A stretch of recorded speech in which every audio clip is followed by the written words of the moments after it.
Adam diciptakan Tuhan dari tanah, Siti Hawa dari tulang rusuk Nabi Adam.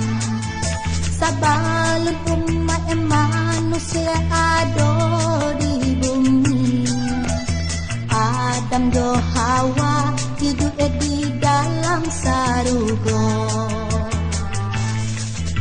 Tuhan melarang memakan buah holdi, tumbuhnya di taman Firdaus dalam sarugo.